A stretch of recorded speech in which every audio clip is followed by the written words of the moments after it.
जय माँ विंध्यवासिनी, जय माई की। प्रिय महानुभाव, हम में से अधिकांश लोग प्रतिदिन अपने घर पे पूजा पाठ जरूर करते हैं, लेकिन मैं आज आपको पूजा करने का वो सही नियम बताने जा रहा हूँ जिसे केवल अपने जीवन में उतारने मात्र से आपका जीवन खुशियों से भरेगा और आप देखेंगे कि जीवन में चमत्कारिक सकारात्मक बदलाव भी होंगे।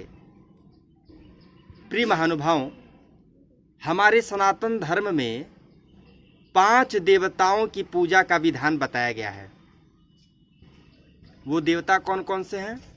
वो देवता हैं गणेश जी, भगवान सूर्य, माता दुर्गा, विष्णु भगवान और महादेव।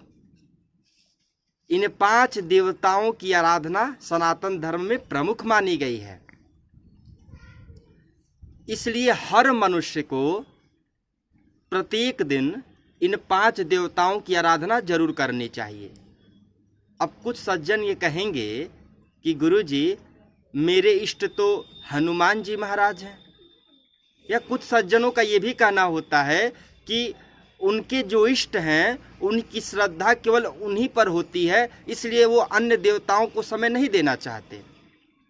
मैं आपसे कहना चाहूँगा कि अगर आपके इष्ट हनुमान जी हैं तो आप एक काम करिए, प्रत्येक दिन हनुमान जी के लिए विशेष समय निकालिए। अगर आप 1 घंटे की पूजा पाठ करते हैं तो 40 मिनट का समय हनुमान जी के लिए निकाल लीजिए, और जो 20 मिनट का समय बचता है उस 20 मिनट के समय को 5 देवताओं के लिए विभाजित कर दीजिए। जैसे गणेश जी के लिए ओम श्री सिद्धि बुद्धि सहिताय श्री मन महागणाधिपतये नमः का मंत्र प्रयोग कर सकते हैं। ये भी समय अगर अधिक लगता हो तो केवल ओम गंगणपतये नमः प्रयोग कर लीजिए। अगर इसको भी करने में असुविधा हो तो प्रत्येक दिन 11 हरा दुर्वा गणेश जी को चढ़ा के उनका प्रणाम करिए। एक देवता हो गए। दूसरे कौन? भगवान विष्णु जी। अगर आपके पास समय हो तो प्रतिदिन ओम नमो भगवते वासुदेवाय इस मंत्र का 108 बार जप करें।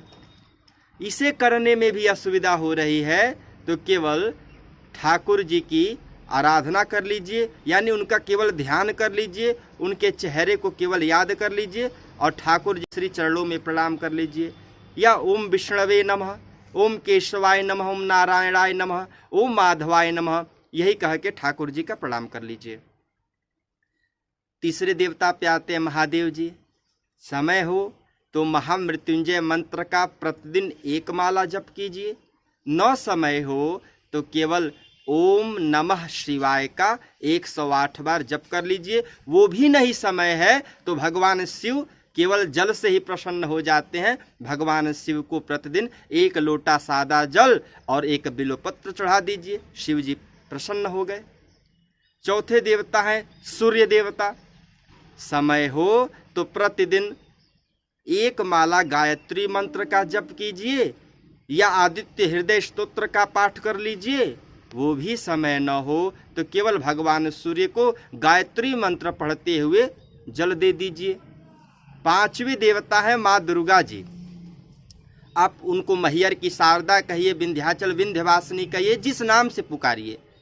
माँ के लिए समय हो तो दुर्गा सप्तशती का पाठ कीजिए। न समय हो तो कोई भी 1 अध्याय पढ़ लीजिए। वो भी न समय हो तो दुर्गा चालीसा का पाठ करके भी माँ को प्रसन्न कर सकते हैं। इस प्रकार से आप 5 देवताओं की आराधना प्रतिदिन कर सकते हैं।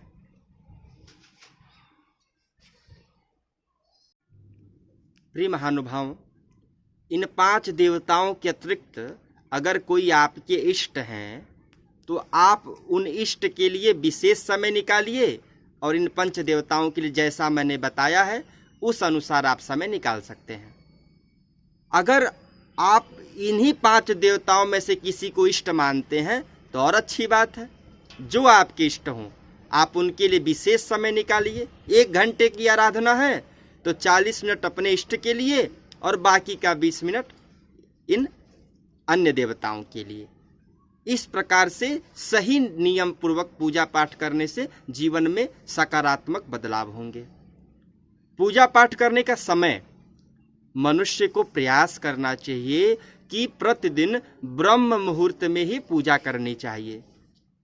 अगर आपको किसी कारणवश ब्रह्म मुहूर्त में समय नहीं मिल रहा है, यानी आप देर तक सोने का आदत है आपका, तो प्रयास कीजिए कि 6 बजे से लेकर 8 बजे के बीच में ही पूजा संपन्न कर लीजिए। कुछ लोग कहेंगे गुरुजी यहाँ भी समस्या है, तो मैं कहना चाहूँगा कि 8 बजे से लेकर 9 बजे के बीच में तो पूजा कर ही लीजिए, और प्रयास कीजिए कि जिस समय आप पूजा आज करते हैं उसी समय प्रतिदिन करने का अभ्यास डालिए। कुछ लोग कहेंगे कि गुरुजी समय से क्या मतलब है, भगवान के लिए भी समय देखना पड़ेगा। मैं कहता हूँ अगर आज आपको 9 बजे भोजन मिलता है तो कल भी 9 बजे ही आपको भूख लग जाएगी। आज 9 बजे, कल 10 बजे, परसों 12 बजे अगर हम आपको भोजन कराएंगे तो क्या आप प्रसन्न होंगे? नहीं प्रसन्न होंगे ना।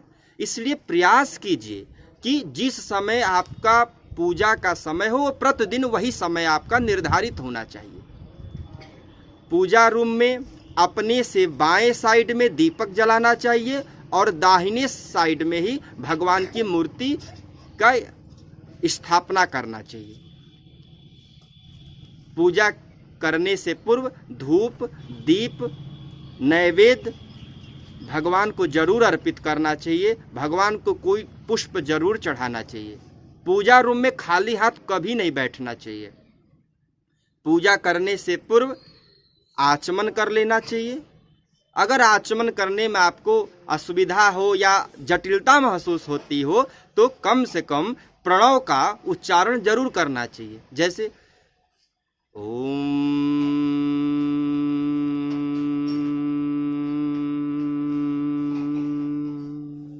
प्रणव, इसके बाद ही पूजा शुरू करनी चाहिए। भगवान सूर्य की 7 परिक्रमा, माँ भगवती की 1 परिक्रमा, भगवान शिव की आधी परिक्रमा, गणेश जी की 3 परिक्रमा, इस प्रकार से भगवान की परिक्रमा करनी चाहिए। जिन देवी देवताओं के विषय में जानकारी न हो उनकी 3 परिक्रमा करनी चाहिए। इस प्रकार से श्रद्धा, भाव और विश्वास रखते हुए पूजा पाठ करने से जीवन में सकारात्मक परिवर्तन होता है और जीवन खुशियों से भर जाता है। आपका दिन शुभ हो, मंगलमय हो। जय माँ विंध्यवासिनी, जय माई की।